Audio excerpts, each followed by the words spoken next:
लेकिन इन 2017 के बाद ये डबल इंजन की सरकार ने जो व्यापक परिवर्तन किए हैं वह हम सबके सामने है।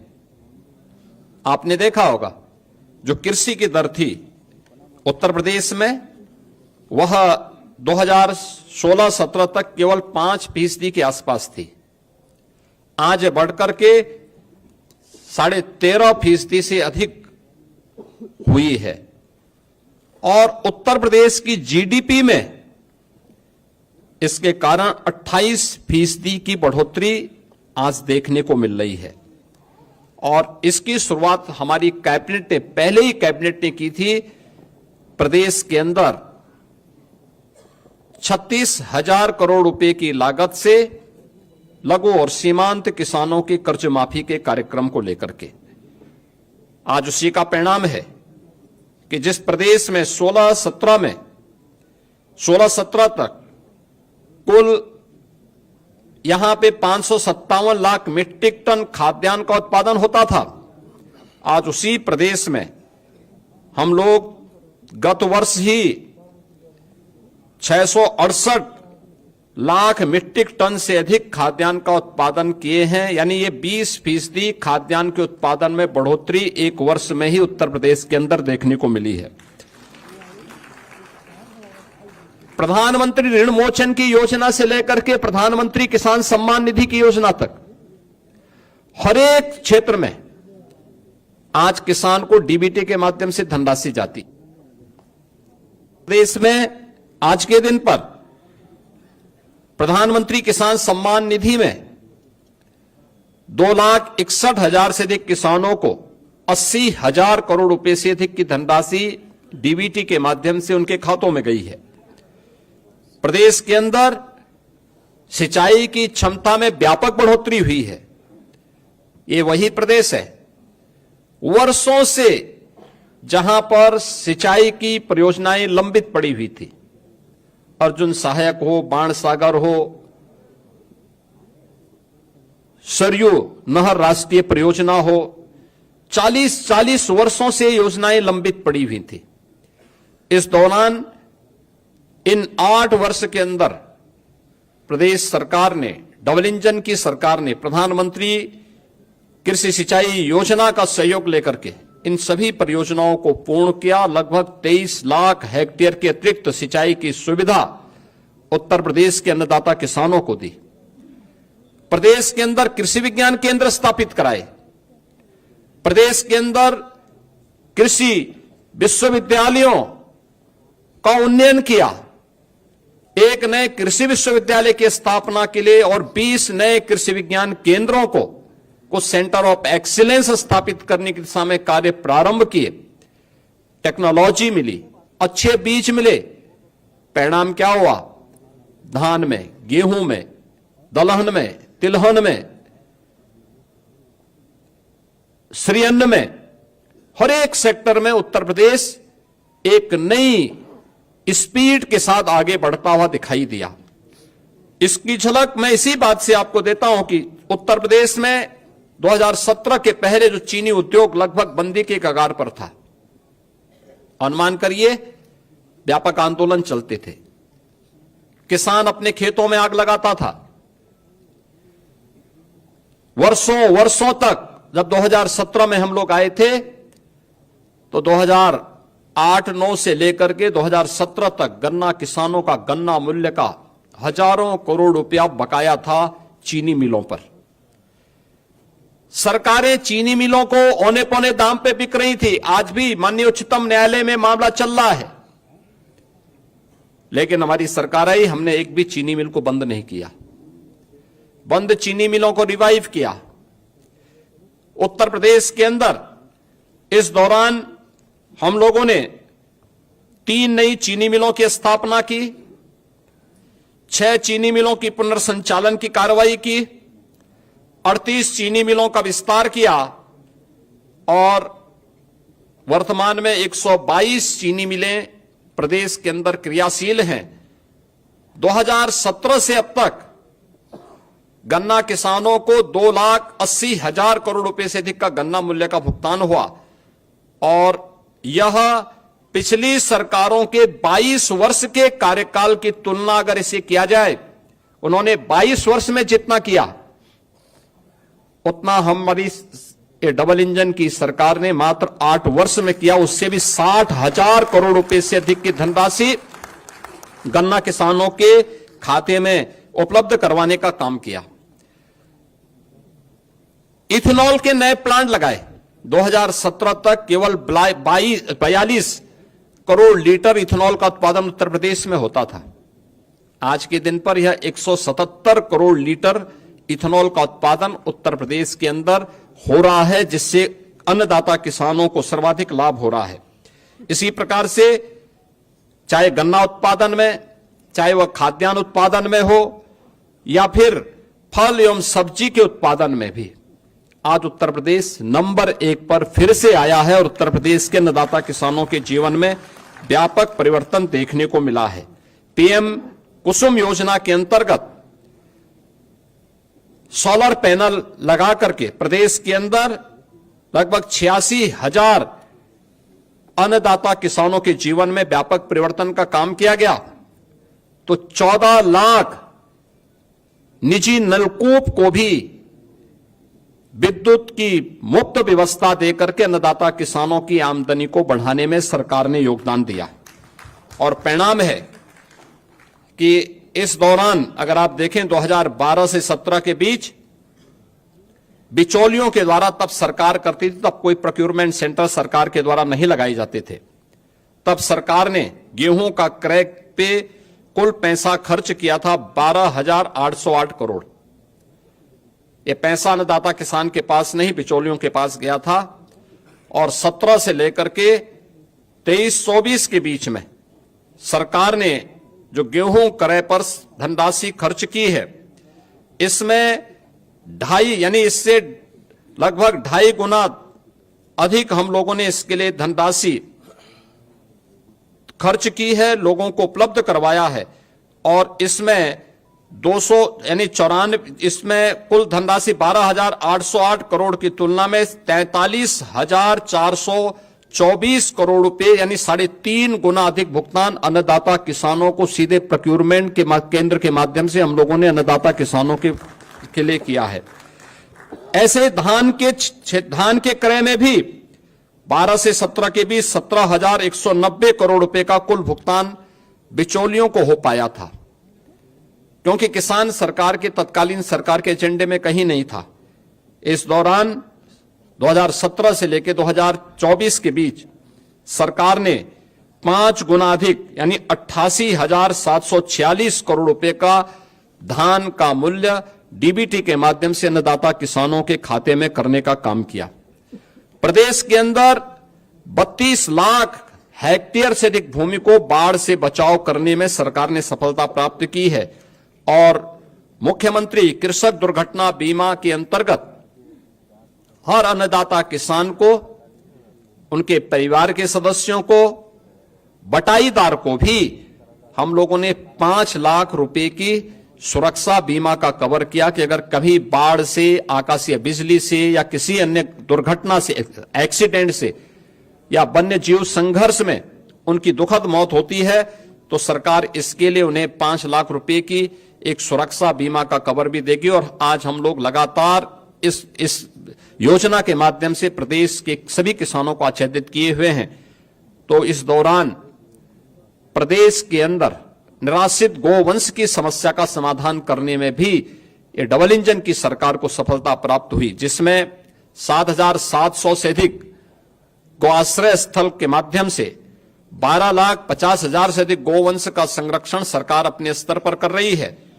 और सहभागिता योजना के माध्यम से 1,05,000 पशुपालकों को 1,63,000 से अधिक गोवंश उनकी सुपुर्दगी में दिया गया है, जिसमें प्रति गोवंश प्रति माह अन्नदाता किसान को सरकार 1,500 रुपए का भुगतान करती है एक गोवंश के लिए। और इसी प्रकार से कुपोषित परिवारों को भी 10,000 गोवंश देने का काम सरकार ने इस दौरान किया है। उन्हें भी राशि हम उपलब्ध करवाते हैं। मित्रों, 2017 के पहले प्रदेश की कानून व्यवस्था की स्थिति आप सबके सामने है। हर व्यक्ति जानता है, हर दूसरे तीसरे दिन एक दंगा होता था, न बेटी सुरक्षित थी, न व्यापारी सुरक्षित था। प्रदेश के बारे में लोगों की परसेप्शन का अंदाजा इसी से लगाया जा सकता था कि हमारा युवा अपनी पहचान के लिए मोहताज होता था। आज कानून व्यवस्था में उत्तर प्रदेश ने एक लंबी छलांग लगाई है और महाकुंभ प्रयागराज इसका उदाहरण है। 45 दिनों के इस महाआयोजन में कोई छेड़छाड़ की घटना नहीं, कोई लूटपाट की घटना नहीं, कोई अपहरण की घटना नहीं, कोई भी ऐसी घटना नहीं जिससे आने वाले श्रद्धालुओं को किसी भी प्रकार का कोई असंतोष का भाव पैदा करने का अवसर प्राप्त हुआ हो। प्रदेश वही है, लेकिन इसके लिए जो ये व्यापक परिवर्तन हुआ है, इस व्यापक परिवर्तन का कारण है कि इन 8 वर्षों में सरकार ने व्यवस्थित तरीके से उत्तर प्रदेश पुलिस के बल को एक सिस्टम के साथ जोड़ा है। आप अनुमान करिए, अब तक उत्तर प्रदेश पुलिस बल में पिछले 8 वर्ष में, जब 2017 में हम लोग आए थे, 1.5 लाख पुलिस कार्मिकों के पद खाली थे। सरकार की नियत पर जनता जनार्दन को भी और माननीय न्यायालय को भी संदेह था, क्योंकि भर्ती की प्रक्रिया पारदर्शी नहीं हो सकती थी, नहीं करते थे। लेकिन पहली बार हुआ जब पारदर्शी भर्ती की प्रक्रिया के माध्यम से सरकार ने 1,56,000 से अधिक पुलिस कार्मिकों की भर्ती, जो आज सेवा दे रहे हैं, उन्हें उत्तर प्रदेश पुलिस बल का हिस्सा बनाया है। और अभी हाल ही में 60,200 से अधिक पुलिस कार्मिकों की नई भर्ती भी संपन्न की है, जिन्हें कुछ ही दिनों के अंदर ट्रेनिंग की प्रक्रिया के साथ जुड़ने का अवसर प्राप्त होगा। यानी आप अनुमान कर सकते हैं कि 2,16,000 से अधिक केवल पुलिस कार्मिक अकेले उत्तर प्रदेश पुलिस बल में भर्ती हुए हैं। और ये भर्ती की प्रक्रिया के साथ साथ उत्तर प्रदेश में जब 17 में हम लोग आए थे, 10 जनपद ऐसे थे जहां कोई पुलिस लाइन नहीं थी। पुलिस के बैरक की स्थिति आप देख सकते थे, सब टूटे फूटे थे, कोई व्यवस्था उनके लिए नहीं थी। ट्रेनिंग मात्र 6,000 पुलिस कार्मिकों की ट्रेनिंग की क्षमता थी। आज उनके इंफ्रास्ट्रक्चर को बढ़ाया गया। सभी 10 जनपद जहां पे कोई पुलिस लाइन नहीं थी, या तो पुलिस लाइन का निर्माण पूरा किया गया, बल्कि पुलिस कुछ जगह निर्माण का कार्य पूरा किया या निर्माणाधीन है। हर जनपद में, हर थाने में पुलिस की अवस्थापना सुविधाओं के लिए बैरक का निर्माण किया गया। पुलिस की ट्रेनिंग क्षमता को कई गुना बढ़ाया गया। जिस प्रदेश में मात्र 6,000 पुलिस कार्मिकों की ट्रेनिंग हो सकती थी, पहली बार होगा और उत्तर प्रदेश देश का पहला राज्य होगा जो 60,244 पुलिस कार्मिकों की एक साथ ट्रेनिंग कराने जा रहा है। एक साथ ट्रेनिंग कराने जा रहा है, और ये प्रदेश के अंदर ही ट्रेनिंग होने जा रही है। ऐसा भी नहीं कि हम कहीं दूसरे राज्यों में या कहीं अन्य जगह भेज रहे हों। ये अपने आप में उत्तर प्रदेश सरकार के द्वारा उठाए गए उन कदमों का परिणाम है जो पिछले कुछ समय के अंदर हम लोगों को देखने को मिला है। और परिणाम आपके सामने है। एनसीआरबी की जो रिपोर्ट है, कितना परिवर्तन आया है, यह आप सबके सामने है। पिछली सरकारों ने दंगाइयों के काल के रूप में जाने जाने वाली पीएससी की 54 कंपनियों को समाप्त कर दिया था। यानी उन्होंने एक व्यवस्था, एक साजिश की थी कि जब यहां पे पीएससी ही नहीं रहेगी तो फिर इसके बाद दंगाइयों को खुली छूट मिल जाएगी। हमारी सरकार आई, हमने इन सभी कंपनियों को फिर से बहाल किया, बल्कि महिला बटालियन की 3 महिला नई बटालियन भी गठित की। प्रदेश के अंदर अन्य महत्वपूर्ण स्थलों पर भी 5 नई पीएससी की बटालियन के गठन की प्रक्रिया को आगे बढ़ाया। एयरपोर्ट, मेट्रो की सुरक्षा के लिए, अन्य महत्वपूर्ण संस्थानों की सुरक्षा के लिए स्पेशल सिक्योरिटी फोर्स का भी गठन किया और उसकी 6 वाहिनियां गठित की। प्रदेश के अंदर सभी जनपदों में साइबर थानों की स्थापना की गई, हर थाने में एक साइबर सेल हेल्प डेस्क की व्यवस्था की गई और आज प्रदेश के अंदर जो हमारी PRB 112 है, इसके रिस्पांस टाइम को 2017 के पहले इसका रिस्पांस टाइम 25 मिनट 42 सेकंड होता था, आज यह 7 मिनट 24 सेकंड का मात्र रह गया है। यानी आम जनता को कितनी जल्दी न्याय मिल सकता है, उस तक पुलिस का रिस्पांस कितनी फास्ट होगी, इसी से आप अंदाजा लगा सकते हैं। और प्रदेश के अंदर गृह विभाग, नगर विकास विभाग और जन सामान्य की मदद से 11 लाख से अधिक CCTV कैमरे भी लगाए गए। 11 लाख टीवी, यानी जो माननीय उच्चतम न्यायालय ने निर्भया कांड के बाद देश के अंदर एक व्यवस्था दी थी कि सेफ सिटी की परिकल्पना कैसे साकार होगी, CCTV कैमरे के माध्यम से उसे आच्छादित करने में उत्तर प्रदेश देश का पहला राज्य है जिसने अपने सभी 17 म्युनिसिपल कॉरपोरेशन के साथ साथ गौतम बुद्ध नगर में CCTV की कार्रवाई को पूरी तरह आच्छादित करने का काम किया है। ये सभी CCTV कैमरे आज वहां पर कार्य कर रहे हैं। किसी भी समाज में नारी की सुरक्षा, सम्मान और स्वावलंबन का कार्य संपूर्ण समाज के स्वावलंबन का आधार बनता है। आदरणीय प्रधानमंत्री जी ने इसके लिए नारी सशक्तिकरण के लिए नारी वंदन अधिनियम भी देश की संसद ने पारित किया है। उत्तर प्रदेश ने शुरू से इस पर ध्यान दिया है। अभी हम लोगों ने 60,200 पुलिस कार्मिकों की भर्ती संपन्न की है।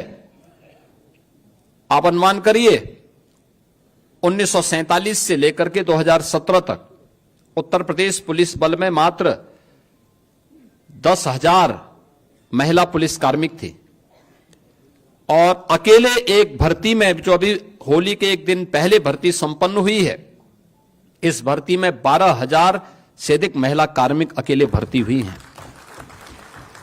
इससे पहले 1,26,000 की जो भर्ती संपन्न हुई, 1,56,000 की जो भर्तियां हम लोगों ने यहां पे संपन्न की थी, 25,000 से अधिक महिला कार्मिक उसके माध्यम से हम लोगों ने उत्तर प्रदेश पुलिस बल का हिस्सा बनाया है।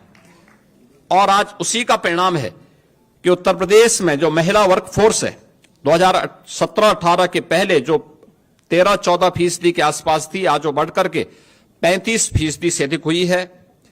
प्रदेश के अंदर मातृवंदना योजना में, केंद्र सरकार की प्रधानमंत्री मातृवंदना योजना में 60 लाख माताएं इससे लाभान्वित हो रही हैं। तो बेटी के जन्म लेने से लेकर के स्नातक तक की पढ़ाई के लिए दी जाने वाली 25,000 रुपए की सहायता में उत्तर प्रदेश की 22,11,000 बेटियां इस योजना का लाभ प्राप्त कर रही हैं। प्रदेश के अंदर VC सखी सभी 57,000 ग्राम पंचायतों में बैंकिंग की सुविधा में अपना योगदान दे रही हैं। तो महिला स्वयंसेवी समूह में लगभग 1 करोड़ बहनें योगदान देकर के आर्थिक स्वावलंबन की दिशा में अपना योगदान दे रही हैं। मुख्यमंत्री सामूहिक विवाह योजना में 4,76,000 से अधिक सामूहिक विवाह के संपन्न हुए हैं, जिसके लिए इस बार के बजट में सरकार ने तय किया है कि 51,000 से अब इस राशि को बढ़ा करके अप्रैल से इसको 1 लाख रुपए करने की घोषणा भी की है, जिसको हम अप्रैल में लागू करने जा रहे हैं। प्रदेश के अंदर उत्तर प्रदेश राज्य ग्रामीण आजीविका मिशन के अंतर्गत भी 95 लाख से अधिक महिलाओं को इस कार्यक्रम के माध्यम से स्वावलंबन के साथ जोड़ने का कार्य हुआ है और 2 लाख से अधिक महिलाएं PM स्वनिधि योजना में स्ट्रीट वेंडर में लगी हुई महिलाओं को उस योजना के साथ जोड़ा गया है और 1 करोड़ महिलाओं को PM स्वामित्व योजना में, जहां पे झोपड़ी है, जहां पे मकान है, वहां का मालिकाना अधिकार देने का काम ये देश के अंदर नंबर 1 पर उत्तर प्रदेश ने सर्वाधिक घरौनी PM घरौनी देने का काम उत्तर प्रदेश ने किया है। प्रदेश के अंदर उत्तर प्रदेश में 7 जनपदों में हम लोगों ने इस बजट में व्यवस्था की है कि कामकाजी महिलाओं के लिए पुण्य श्लोका लोकमाता अहिल्याबाई होलकर के नाम पर वाराणसी, मेरठ, प्रयागराज, कानपुर, झांसी, आगरा और गोरखपुर में कामकाजी महिलाओं के लिए छात्रावास के निर्माण की कार्रवाई को भी हम लोग इस नए बजट में क्रियान्वित करने जा रहे हैं। मित्रों, प्रदेश वही है जिस प्रदेश का युवा पहले अपनी पहचान के लिए मोहताज था। आज उत्तर प्रदेश का नौजवान हो, अन्नदाता किसान हो, उत्तर प्रदेश की कोई बेटी या बहन हो, या उत्तर प्रदेश का व्यापारी या उद्यमी, जीवन के किसी भी क्षेत्र का कोई युवा या समाज का कोई भी व्यक्ति आज जब उत्तर प्रदेश के बाहर जाता है तो उसके सामने अब पहचान को छुपाने की समस्या नहीं होती है। आज वो बड़े गर्व के साथ अपने आप को उत्तर प्रदेश वासी कह सकता है और नए भारत का नया उत्तर प्रदेश किस रूप में अपनी युवा शक्ति के बल पर आगे बढ़ रहा है, यह हम इसी से अंदाजा लगा सकते हैं कि 2016-17 में जिस उत्तर प्रदेश की बेरोजगारी दर 19% से अधिक थी, आज वह घट करके मात्र 3% रह गई है। चाहे वह कृषि के सेक्टर में किए गए परिवर्तन हो या फिर एमएसएमई सेक्टर में, सूक्ष्म लघु मध्यम उद्यम के क्षेत्र में, या अपने हस्तशिल्पी और कारीगरों के उन्नयन के माध्यम से, उनके स्किल डेवलपमेंट के माध्यम से उत्तर प्रदेश पहला राज्य था जिसने ओडीओपी की स्कीम चलाई, वन डिस्ट्रिक्ट वन प्रोडक्ट के माध्यम से परंपरागत उद्यम को प्रोत्साहित करने का काम किया। इसने उत्तर प्रदेश के एक्सपोर्ट को 86,000 करोड़ रुपए से बढ़ा करके 2 लाख करोड़ रुपए से अधिक बढ़ाने का काम किया है और उत्तर प्रदेश भी एक एक्सपोर्ट स्टेट के रूप में स्थापित हो सकता है, उत्तर प्रदेश ने साबित किया है। उत्तर प्रदेश में हम लोगों ने अब तक 8 लाख से अधिक भर्तियां, सरकारी नौकरियां उत्तर प्रदेश के युवाओं को दी है। एमएसएमई सेक्टर में 2 करोड़ से अधिक युवा इनके साथ यहां पे या तो नौकरी या स्वतः रोजगार के साथ जुड़ा है और साथ साथ निवेश की जो व्यापक संभावनाएं उत्तर प्रदेश के अंदर बनी है, इनमें भी उत्तर प्रदेश ने बड़े पैमाने पे उत्तर प्रदेश के युवाओं को इसके साथ जोड़ने का काम किया है। प्रदेश में आज के दिन पर 50 लाख से अधिक युवाओं को हमने डिजिटली सक्षम बनाने में सफलता प्राप्त की है, जिसे टैबलेट और स्मार्टफोन देकर के उन्हें इस दिशा में आगे बढ़ाने का काम किया है। तो आज उत्तर प्रदेश के अंदर हम देख सकते हैं कि सबसे बड़ा एमएसएमई का base 96 lakh MSME unit UP के पास है। अपने हस्तशिल्पी और कारीगरों के लिए विश्वकर्मा श्रम सम्मान की जैसी स्कीम आज उत्तर प्रदेश चला रहा है, जिसमें लाखों ऐसे हस्तशिल्पी और कारीगरों के स्किल डेवलपमेंट के लिए उन्हें फ्री में टूल किट उपलब्ध कराने, सस्ते में लोन उपलब्ध करवाने की कार्रवाई को आगे बढ़ाने का काम किया है। और वर्तमान में एक नई स्कीम, मुख्यमंत्री युवा उद्यमी स्कीम, जो अब तक की बहुत लोकप्रिय स्कीम होने जा रही है, जिसमें 31 मार्च तक 1 लाख नए युवा उद्यमी उत्तर प्रदेश बनाने के लक्ष्य रखे हैं। उस कार्यक्रम को हम लोग आगे बढ़ाने जा रहे हैं, जिसमें 5 लाख रुपए तक का ब्याज मुक्त ऋण प्रथम चरण में, मार्जिन मनी 10% और गारंटी मुक्त लोन देने की कार्रवाई को भी सरकार आगे बढ़ा रही है। शिक्षा, जिस प्रदेश की स्थिति ऐसी रही हो कि नकल जन्मसिद्ध अधिकार कुछ लोग मानते थे, आज वहां नकल विहीन परीक्षाएं हो रही हैं। बेसिक शिक्षा परिषद के स्कूल जो बंदी के कगार पर थे, आज उनमें 50 लाख से अधिक बच्चों की बढ़ोतरी। उन सभी बच्चों को 1200 रुपए 2 यूनिफॉर्म के लिए, बैग के लिए, बुक्स के लिए, शूज और सॉक्स के लिए, स्वेटर के लिए सरकार डीबीटी के माध्यम से उपलब्ध करवाने का कार्य कर रही है। सभी विद्यालयों में बालक बालिकाओं के लिए टॉयलेट की व्यवस्था, पेयजल की व्यवस्था, डिजिटल लाइब्रेरी की व्यवस्था, अच्छी फ्लोरिंग की व्यवस्था, ये सभी कुछ से आच्छादित करने में सफलता प्राप्त हुई है। साथ साथ माध्यमिक स्कूलों में जर्जर पड़े भवनों के पुनर्निर्माण के लिए प्रदेश सरकार ने अलंकार योजना के माध्यम से एक नई स्कीम प्रारंभ की है और इसको भी तेजी के साथ आगे बढ़ाने का काम कर रही है। अब जर्जर विद्यालय नहीं होंगे। प्रदेश के अंदर हर एक कमिश्नरी में एक विश्वविद्यालय हो, राज्य विश्वविद्यालय हो। ऐसी 6 कमिश्नरी ऐसी थी जहां कोई राज्य विश्वविद्यालय नहीं था। उन विश्वविद्यालयों के निर्माण के कार्यक्रम को भी प्रदेश सरकार ने आगे बढ़ाया। तो पहली बार मेडिकल यूनिवर्सिटी हो, आयुष विश्वविद्यालय हो, एक अतिरिक्त एग्रीकल्चर विश्वविद्यालय की स्थापना हो, ये सभी आज उत्तर प्रदेश के अंदर देखने को मिल सकते हैं। और संस्कृति विश्वविद्यालय भी हो, यह भी आज उत्तर प्रदेश में स्थापित हो चुके हैं। प्रदेश ने इस दिशा में 8 नए विश्वविद्यालय, यानी इस दिशा में 10 नए विश्वविद्यालय, 21 निजी क्षेत्र के विश्वविद्यालयों की स्थापना में भी सफलता प्राप्त की है। और युवाओं को प्रतियोगी परीक्षाओं की तैयारी के लिए प्रत्येक जनपद में मुख्यमंत्री अभ्युदय कोचिंग की व्यवस्था भी आज के दिन पर संचालित है। प्रदेश के अंदर अनुसूचित जाति जनजाति के सभी छात्रों को आज के दिन पर हम लोग स्कॉलरशिप उपलब्ध करा रहे हैं, 100% स्कॉलरशिप दे रहे हैं। और ओबीसी के भी छात्रों को 2017 तक मात्र 1200 करोड़ रुपए की स्कॉलरशिप मिल पाती थी, आज वो बढ़कर के 2500 करोड़ रुपए सरकार ने किया है, जिससे हर उस बच्चे को जो उसकी पात्रता की श्रेणी में आता है उसको स्कॉलरशिप से जोड़ा जा सके। आज उसमें भी सरकार को सफलता प्राप्त हुई है। उत्तर प्रदेश ने गरीब कल्याण के क्षेत्र में ये डबल इंजन की सरकार ने एक लंबी छलांग लगाई है। पिछले 8 वर्ष में 6 करोड़ से अधिक गरीबों को गरीबी रेखा से ऊपर उठाने में मदद मिली है। 15 करोड़ उत्तर प्रदेश के वासी आज भी प्रतिमाह पिछले 5 वर्ष से फ्री में राशन की सुविधा का लाभ प्राप्त कर रहे हैं। 1 करोड़ 86 लाख उज्ज्वला योजना के कनेक्शन उपलब्ध हुए हैं। होली और दीपावली में एक रसोई गैस के सिलेंडर उन्हें फ्री में उपलब्ध करवाए जा रहे हैं। प्रधानमंत्री किसान सम्मान निधि में 2 करोड़ 62 लाख किसानों को इस योजना से जोड़ा गया है, जिन्हें प्रतिवर्ष 6000 रुपए उनको डीबीटी के माध्यम से केंद्र सरकार उपलब्ध करवा रही है।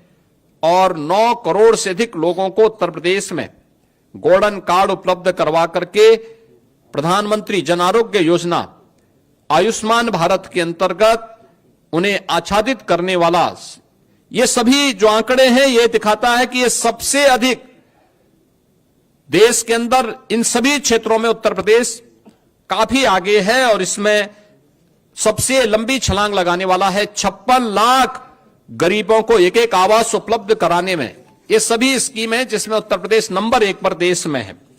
और मित्रों, 2017 के पहले निराश्रित महिला पेंशन, वृद्धावस्था पेंशन, दिव्यांगजन पेंशन 55 लाख महिलाओं को, वृद्धजनों को या दिव्यांगजनों को मिलती थी। आज ये संख्या बढ़कर के 1 करोड़ 6 लाख महिलाओं को, वृद्धजनों को और दिव्यांगजनों को उत्तर प्रदेश दे रही है। 2017 के पहले पेंशन की राशि हुआ करती थी मात्र 300, आज इसको हम 1000 रुपए महीने उन लोगों को डीबीटी के माध्यम से दे रहे हैं। इसके अलावा डीबीटी में लाभार्थियों तक सीधा पैसा पहुंचाने में भी देश में उत्तर प्रदेश नंबर 1 पर है। यानी अकेले 24-25 में 9 करोड़ 8 लाख से अधिक लोगों तक 1,10,000 करोड़ रुपए से अधिक का भुगतान डीबीटी के माध्यम से हुआ है। इसके माध्यम से प्रदेश सरकार को 10,000 करोड़ रुपए की बचत हुई है। और अभी वर्तमान में सरकार इस नए वित्तीय वर्ष में और सबसे बड़ी आबादी का राज्य होने के बावजूद जीरो पॉवर्टी के लक्ष्य को प्राप्त करने के लिए कृत संकल्पित होकर के कार्य कर रही है। हम नए वित्तीय वर्ष अब 1 अप्रैल से प्रारंभ होगा, तो इसमें उससे लॉन्च करने जा रहे हैं। इंफ्रास्ट्रक्चर के लिए प्रदेश के बारे में एक मान्यता थी, जहां से गड्ढे शुरू हो जाएं समझ लो उत्तर प्रदेश की सीमा आ गई।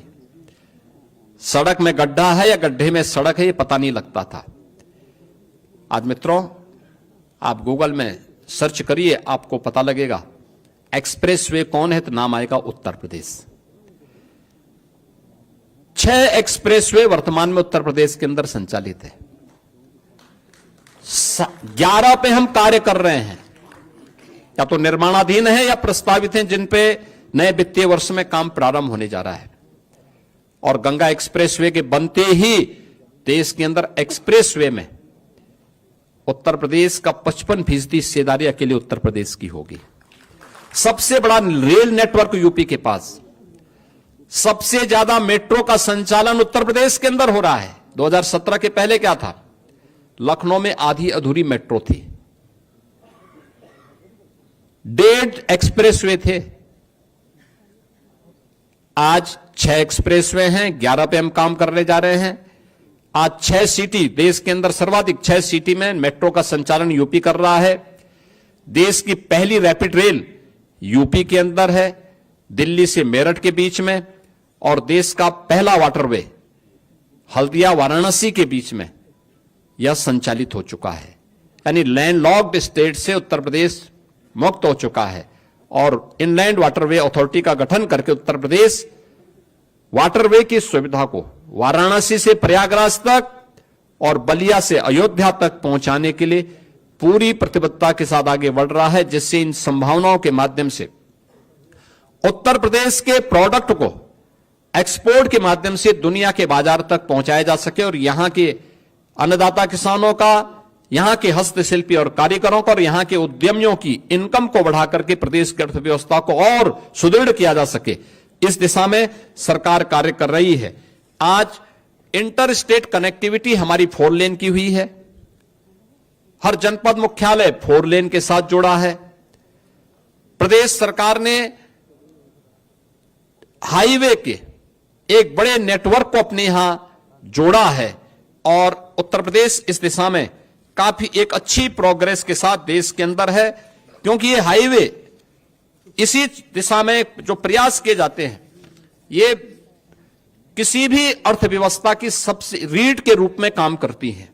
एयर कनेक्टिविटी 2017 के पहले उत्तर प्रदेश के अंदर 2 एयरपोर्ट पूरी तरह क्रियाशील थे, लखनऊ और वाराणसी। 2 आंशिक रूप से थे, गोरखपुर और आगरा आंशिक रूप से संचालित थे। आज उत्तर प्रदेश के अंदर 16 एयरपोर्ट क्रियाशील हैं और उनमें से 4 इंटरनेशनल एयरपोर्ट हैं और देश का सबसे बड़ा एयरपोर्ट जेवर में बहुत शीघ्र प्रारंभ होने वाला है। यह एयरपोर्ट 5वां इंटरनेशनल एयरपोर्ट भी होगा और आने वाले समय में एयरपोर्ट के फंक्शनल होते ही एयर कार्गो के सबसे बड़े हब के रूप में भी यह बदलेगा। प्रदेश के अंदर इस बेहतरीन इंफ्रास्ट्रक्चर ने प्रदेश की अर्थव्यवस्था को भी एक नई गति दी है। प्रदेश के अंदर नगरीय विकास के क्षेत्र में भी व्यापक परिवर्तन देखने को मिले हैं। उत्तर प्रदेश नगरीय क्षेत्रों में पहली बुनियादी सुविधाओं का अभाव था।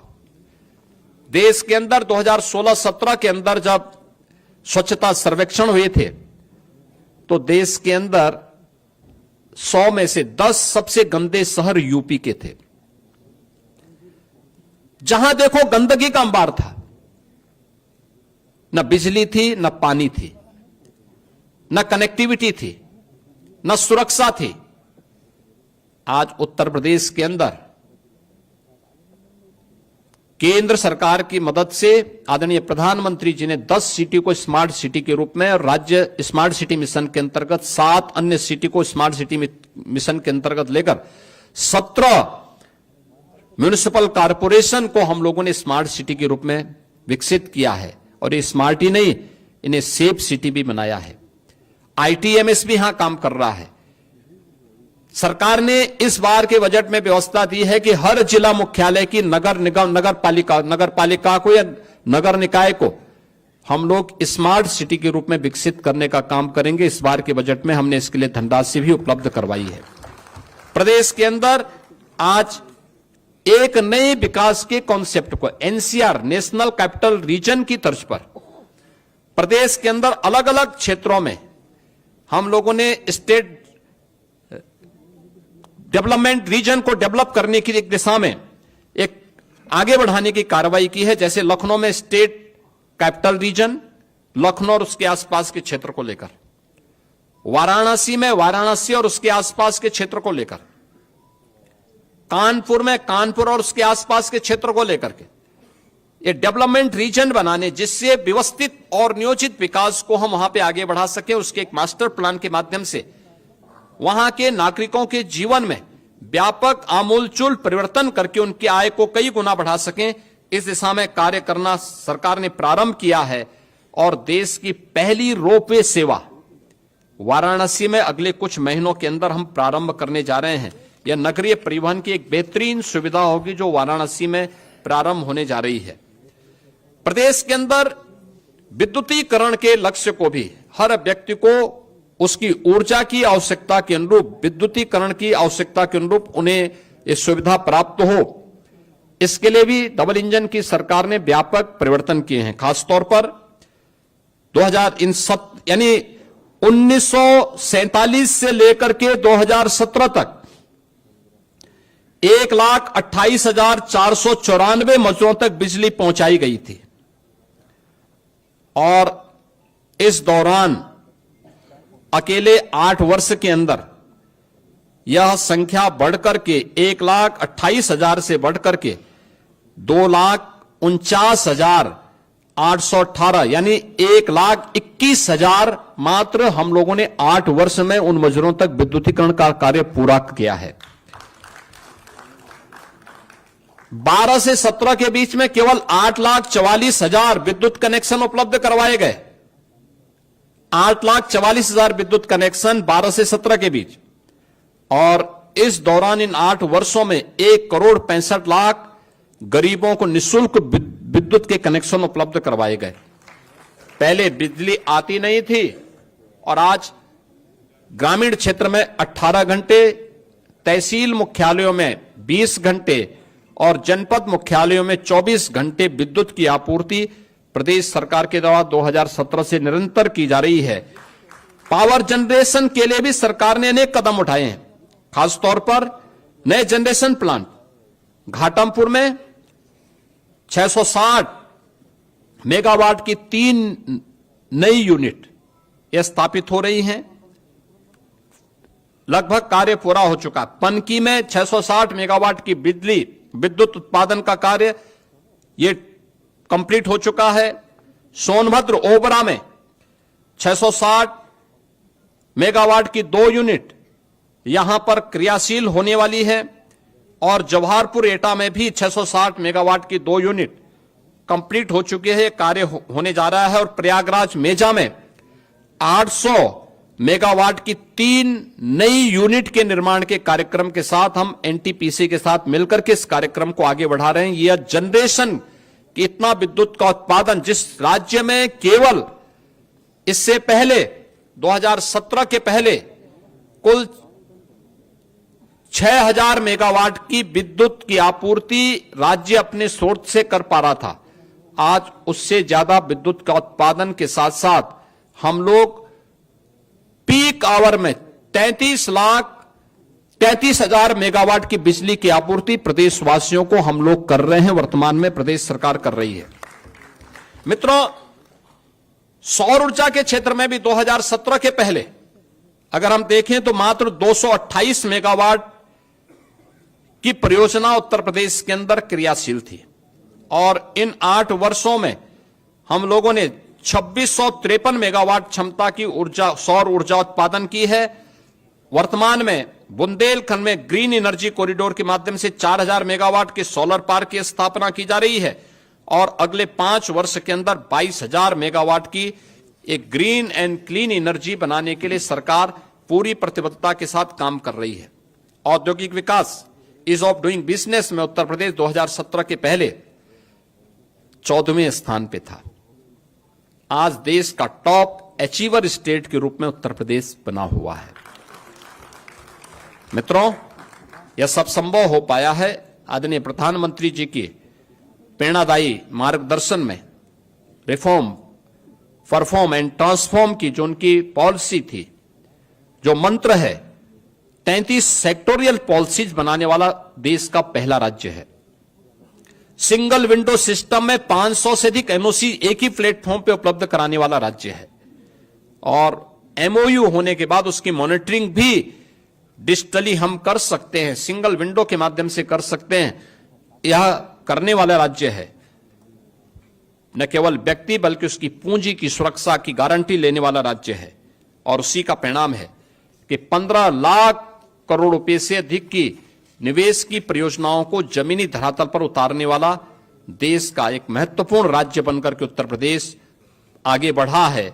और उत्तर प्रदेश की संभावना बताती है कि आने वाले समय में उत्तर प्रदेश देश के अंदर सबसे अधिक इस फील्ड में काम करने निवेशकों को आकर्षित करने वाले एक ड्रीम डेस्टिनेशन बनकर के उत्तर प्रदेश देश के अंदर उभरा है।